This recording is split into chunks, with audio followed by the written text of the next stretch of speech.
आज 7वें चरण के अंतिम मतदान के बाद चुनाव खत्म होते ही सबके मन में एक ही सवाल होगा, देश में किसकी सरकार बनेगी। क्या भाजपा लगातार तीसरी बार सरकार बना पाएगी या इंडिया गठबंधन इस बार बाजी मारेगा। 4 जून को चुनावी नतीजे आएंगे, लेकिन उससे पहले हर किसी को एग्जिट पोल का भी इंतजार होगा। चुनाव खत्म होते ही आपके सामने कई एग्जिट पोल अलग अलग आंकड़े से सरकार बनाएंगे और बिगाड़ेंगे, लेकिन इन एग्जिट पोल में कितनी सच्चाई होती है, ये कैसे काम करते हैं, इसका पूरा ब्यौरा बताते हैं इस रिपोर्ट में।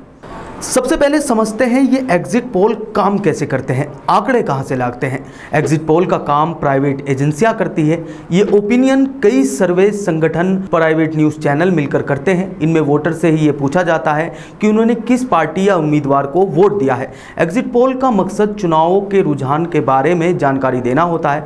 कुल मिलाकर एग्जिट पोल आम आदमी के सेंटिमेंट्स को ही दर्शाते हैं।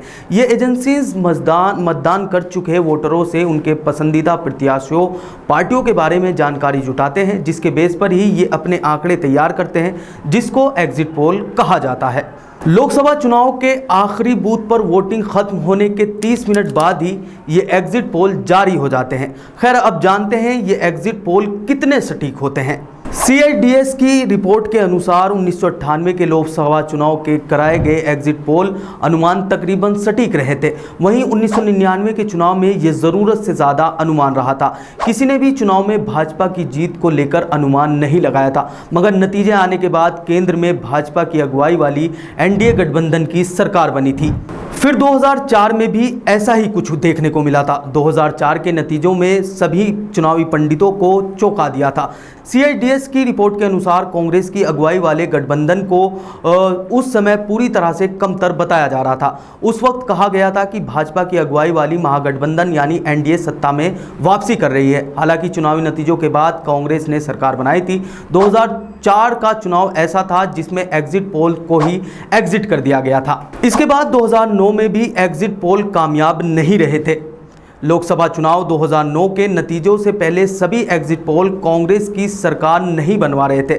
जब नतीजे आए तो एग्जिट पोल मुंह के बल गिर पड़े। कांग्रेस की अगुवाई वाली UPA गठबंधन ने फिर से सरकार बनाई। UPA को चुनाव 2004 में 222 सीटें मिली थी, उसके मुकाबले 2009 में 262 सीटें मिली थी। और बात अगर 2014 की करें तो तब भी एग्जिट पोल पूरी तरह से सही साबित नहीं हुए थे।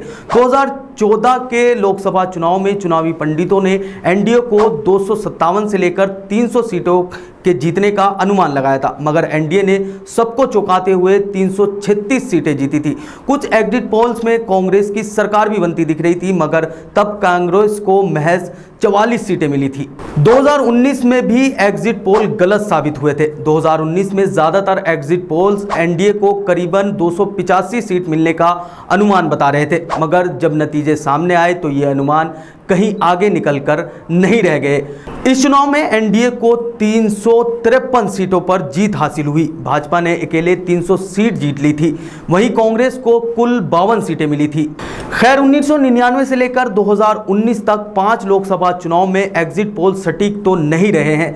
एक्सपर्ट ये तर्क देते हैं कि वोट डालने के बाद मतदाता अपना वोट जल्दी से किसी को बताना नहीं चाहते और वो गोलमोल जवाब देते हैं। कुछ वोटर्स तो जानबूझकर गलत जवाब देते हैं। इसके अलावा मतदाताओं पर स्थानीय नेताओं का दबाव भी रहता है, जिसके चलते वो सही जानकारी एजेंसीज को नहीं देते हैं। इसी तरह की वीडियोस के लिए बने रहिए न्यूज़ आप तक के साथ।